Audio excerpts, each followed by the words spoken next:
Hello! Welcome to this presentation where we tell you a bit about our favorite instrument, the piano. We are graduate piano students from the University of Georgia Hugh Hassan School of Music.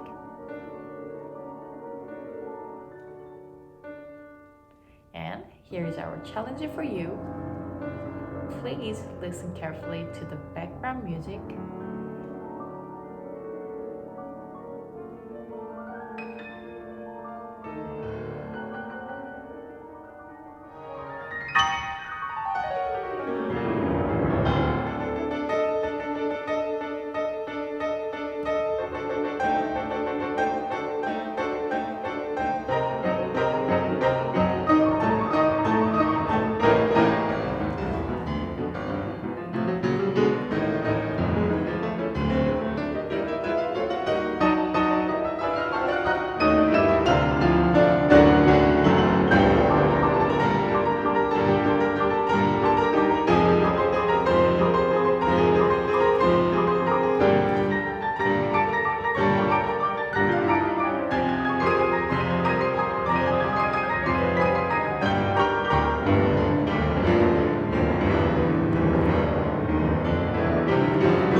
My name is Ali, and I have been playing piano for 17 years.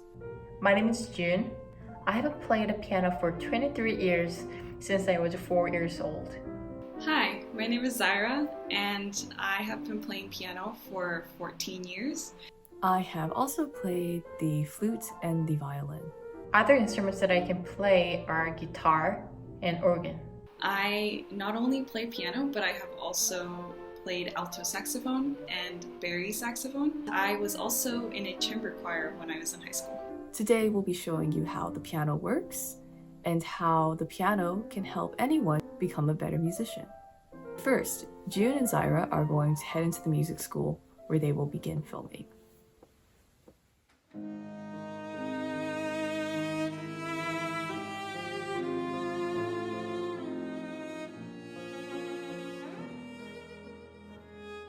Welcome to the University of Georgia School of Music.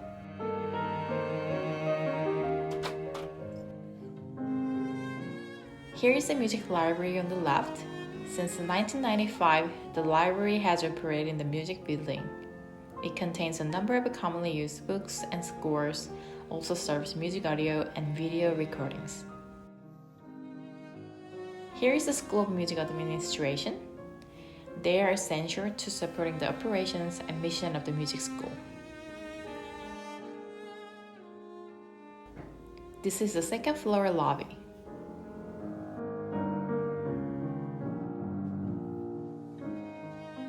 Going to the fifth floor, you can see many practice rooms with grand pianos. The fifth floor is where pianists most often stay in this building. This is a practice room with a grand piano.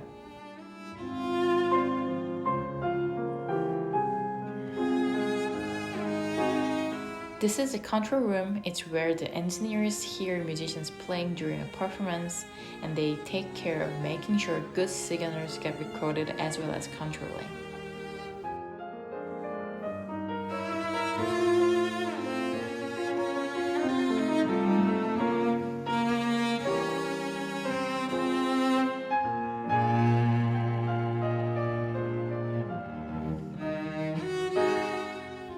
The last place we will tour is the At Hall, which is one of the music school's premier performance spaces. This hall is used for student recitals, applied seminars, and large general education classes. Now, let's talk about the piano. This is a beautiful Steinway concert grand piano. Fun fact, Steinway was actually founded in 1853 in Manhattan, New York. The first step to set up the piano. Fold the lid halfway. And then we are going to lift the keyboard lid so that we can see all 88 keys of the piano.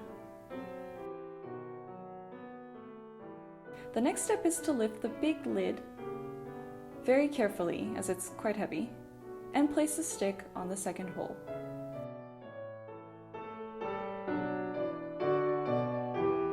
Slide the music rack out and up.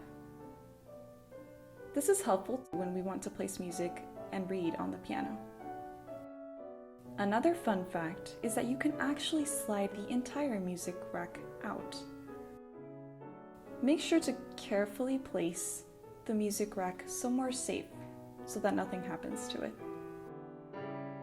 Another important thing to do is make sure to adjust the piano bench so that your wrists are not too low or too high on the keyboard. And last but not least, making sure to thoroughly clean the piano up and down the keyboard.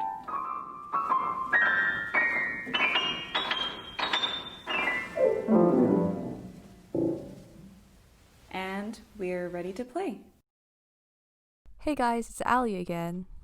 I'm giving you a quick presentation on how the piano makes sound. The piano I'm filming on is an Estonia Grand. It's not as big as the piano in Edge Hall, and it's a little bit dusty. Now, you might have heard that the piano is actually classified as a percussion instrument. When the pianist plays a note, the hammer for that key strikes the strings that correspond to that note. The note that I'm playing in this video is the C, and it has 3 strings. Can you see the dusty row of parts that is hovering above the strings? One of them is moving up and down as the hammer hits the string. These are called the dampers. When the pianist has finished pressing the note, the hammer falls and the damper falls with it, effectively stopping the sound. The strings are wound around tuning pins. Fun fact, in an upright piano, these parts are basically the same. Everything that you see here, which is horizontal, is vertical on an upright piano. As for the types of keys on the piano, we have the white keys. These white keys make up the C major scale. Next we have the black keys. These black keys represent every accidental that exists in tonal music. On the piano, the chromatic scale combines every black and every white key. Thanks for listening. Let's get back to Edge Hall.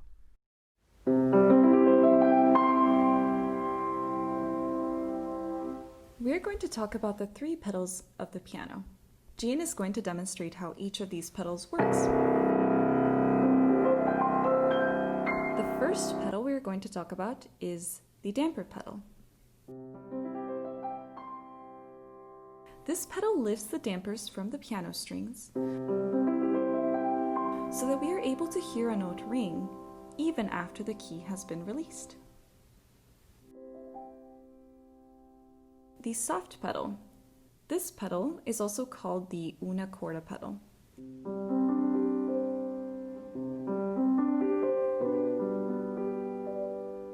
And it changes the tone of the piano so that it sounds slightly muted.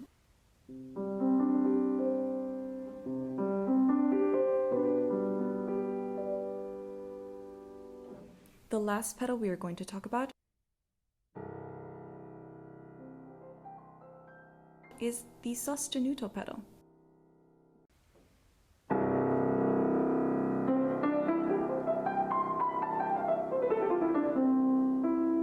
This is a very cool pedal, which actually allows you to sustain a note as you play many others that may not be sustained. A fun fact is that this pedal is rarely used.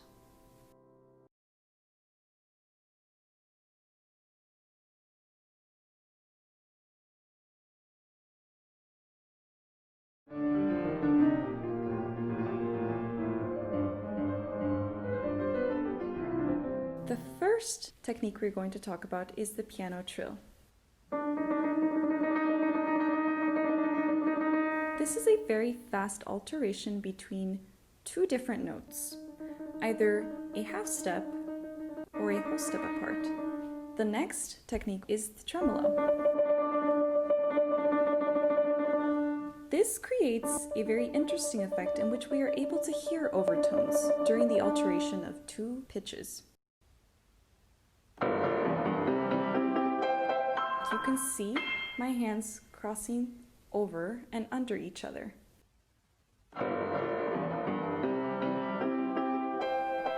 It requires a lot of mobility between the hands.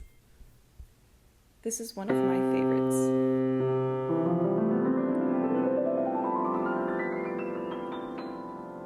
The glissando is a very smooth glide upward or downward between many notes. Here you can see Gian gliding up the keyboard. In this next clip, notice how the sound slightly changes.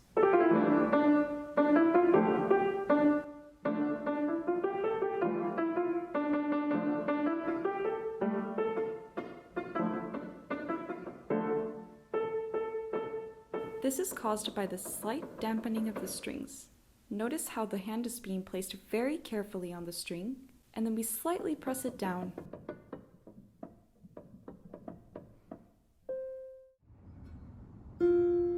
Notice how we can also create sound on the piano by plucking the strings, similar to how you would do in a guitar.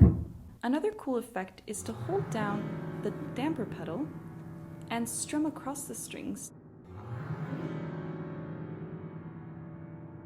We can also create a very grainy sound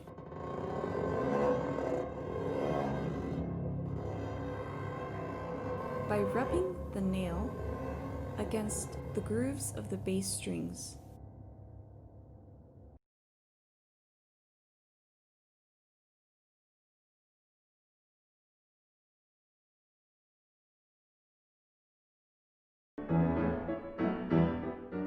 With its many possibilities, the piano is like an orchestra, which means the piano can create percussion and lyrical sounds.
Do you like practicing your instrument? It's time for our last and probably most important segment, how to practice like a pianist. All this practicing alone for hours each day, I feel that I am qualified to give you some advice about how to make practicing less painful and more enjoyable. It helps to have a set time every day when you sit down and play your instrument. You'll be less inclined to skip practicing, and it will help you set up a healthy practicing routine. Make sure that you have a good posture when you practice. Zara here is demonstrating the amount of space you should have between yourself and the piano. A lot of musicians recommend that you keep a practice journal. This journal will help you remember what you have practiced on one day and what you need to practice on the next day. You don't have to write a lot of things in your practice journal. At the very least, you should include a date with every entry and a quick summary of what you did that day. You can always log your practice hours electronically on a tablet or a computer or your phone. You're going to hate this tip, and I hate it too, but having a metronome is essential when you're learning how to play your instrument. A lot of people have metronome apps on their phones now, but I have this metronome that my first piano teacher gave me. It's a little funny, but I can't bring myself to hate this metronome. And don't play with a metronome all the time. But when your teacher tells you you're rushing a section, you probably are, and it's always best to check. Zyra's here again, showing us some full body stretches. You can actually stretch to play your instrument the same way that you would stretch before participating in a sport. The goal is to relax your body, relieve tension, and prevent injury while you play. I'm back again, showing you some piano-specific stretches that I do. All of these stretches should be done slowly, with careful attention to any pain or stiffness that you might experience. The neck is often the most sore area for me, since I am always staring at music and sitting at the piano. And I might have said this before, but if you experience any pain at all, you should stop practicing. Take a break. Try to figure out what's causing you pain. This is Zyra again, in Edge Hall, taking a break from her recording session. And here's me, taking a break outside.